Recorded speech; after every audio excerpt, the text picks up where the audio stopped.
नमस्ते दोस्तों, स्वागत है आपका आपके अपने YouTube चैनल ट्रेंडिंग स्टॉक्स में। 31 ऑफ मई फ्राइडे का दिन। फ्राइडे के दिन के लिए हमने जिन स्टॉक्स को आइडेंटिफाई किया था intraday trading point of view से, एजुकेशन पर्पज से, चलिए उन स्टॉक्स को देखते हैं उनमें किस तरीके का मूवमेंट हो फ्राइडे को और कब हम एक एंट्री और एग्जिट उन स्टॉक्स के अंदर में ले सकते थे। वीडियो शुरू करने से पहले वीडियो को लाइक जरूर से कर दीजिएगा, कमेंट्स भी जरूर से कीजिएगा ताकि हमें ज़्यादा मोटिवेशन मिले कि आपके लिए और नया कंटेंट हम बनाते रहें।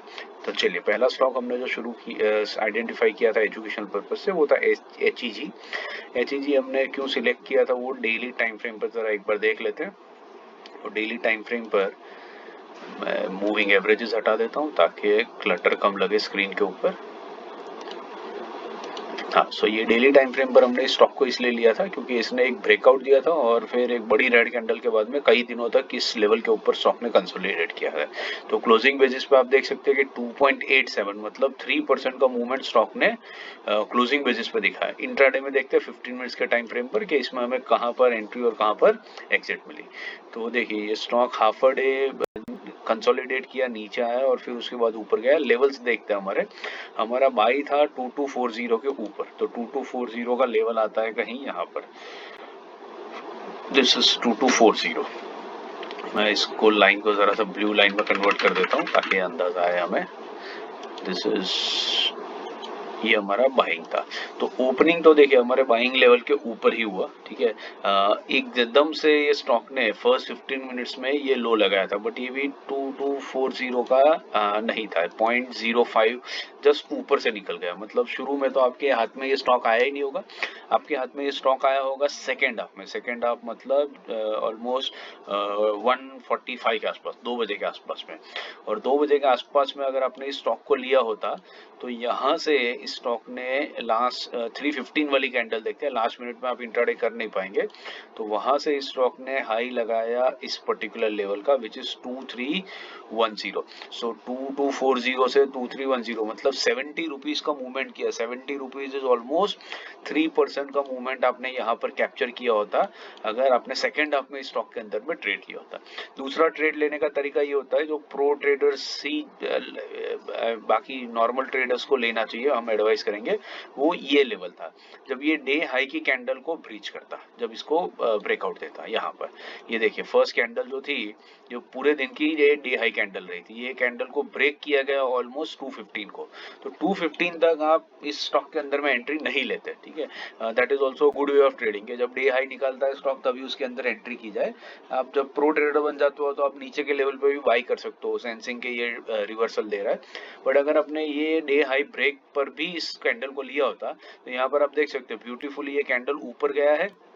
यहाँ पे देखिए, ये ऊपर गया, फिर उसके बाद कम वॉल्यूम पर इसने आकर के कंसोलिडेट किया और उसके बाद 3 बजे एक बड़ी सी ग्रीन कैंडल दी थी।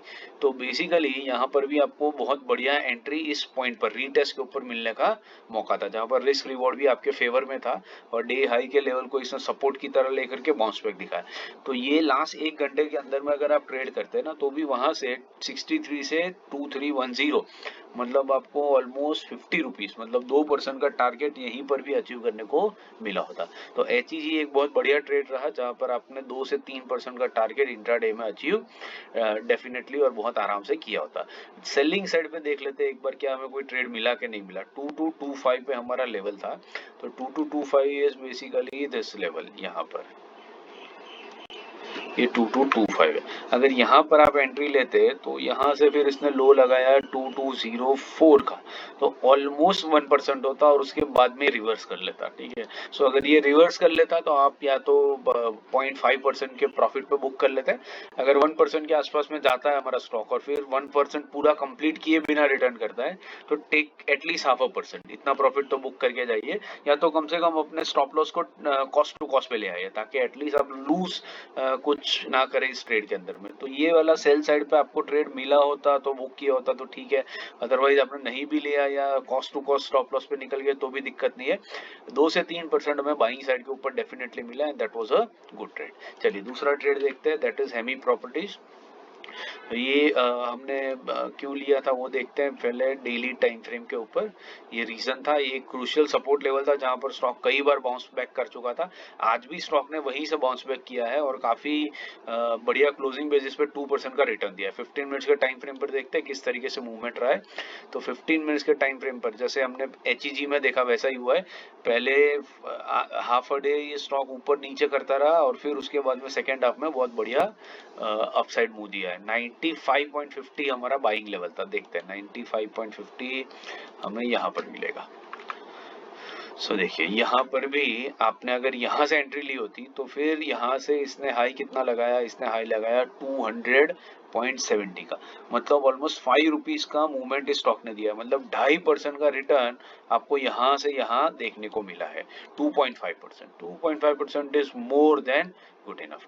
बट अगर आप यहाँ पर नहीं एंट्री लेते तो बेसिकली अगर आप सेम लॉजिक लगाते हैं डे हाई के ऊपर, तो डे हाई 97.5 बनता है, तो वहां से 200.70 तक जाना मतलब 3 रुपए का मूवमेंट, तो 1.5% का टारगेट आपको यहाँ पर भी कैप्चर करने को मिला होगा। तो ये भी एक बढ़िया ट्रेड रहा जहां पर आपने 1.5 से 2% का टारगेट कैप्चर किया होगा depending on the entry level जहां पर से आपने एंट्री लिया।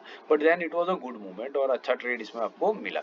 सेलिंग साइड पे देखते हैं, सेलिंग साइड पे हमारा लेवल था 94.50 का, तो 94.50 आपको मिलेगा कुछ यहाँ पर।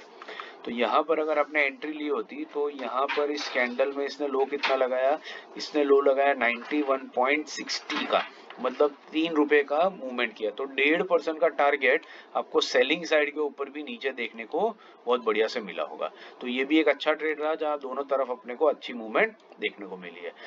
तीसरा स्टॉक जो हमने आइडेंटिफाई किया था वो था हिंदुस्तान कॉपर। हिंदुस्तान कॉपर हमने क्यों सिलेक्ट किया था वो देखते हैं डेली टाइम फ्रेम के ऊपर। ये एक सपोर्ट लेवल था, यहीं से स्टॉक बाउंस बैक करता था, आज के दिन में भी तकरीबन वही देखने को मिला। ऊपर गया, रिजेक्शन लिया, लेकिन जिस लेवल पे सपोर्ट था उस लेवल को इसने ब्रीच नहीं किया, मेंटेन करके रखा है। 15 मिनट्स टाइम फ्रेम पे देखते हैं क्या हमें एंट्री का कोई मौका मिला या नहीं मिला।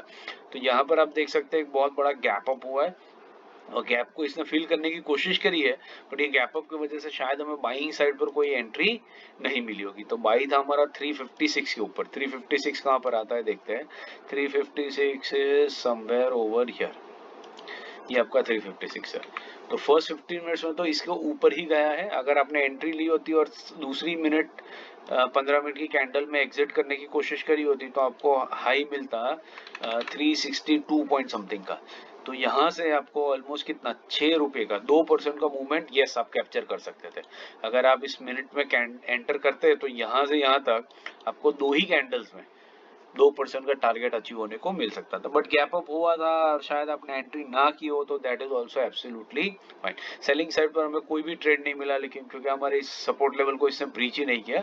हाँ, वापस ऊपर निकला यहाँ पर डे हाई में 12:30 के बाद में। तो 12:30 के बाद अगर आपने एंट्री ली होती तो यहाँ पर आपको ये हाई देखने को मिलता 361 का, तो यहाँ पर भी आपको 1% का मूवमेंट बहुत अच्छे से कैप्चर करने को मिलता था। तो तीनों ही स्टॉक्स में हमें बहुत अच्छे मूवमेंट्स मिले। दिन काफी वॉलेटाइल रहा, बट यस अगर आप ध्यान से ट्रेड किए होते तो आपको अच्छे मौके जरूर से मिलेंगे। आशा करता हूँ आपको वीडियो पसंद आ रहा है तो लाइक शेयर सब्सक्राइब जरूर से कर दीजिएगा। Thank you and have a great trading day.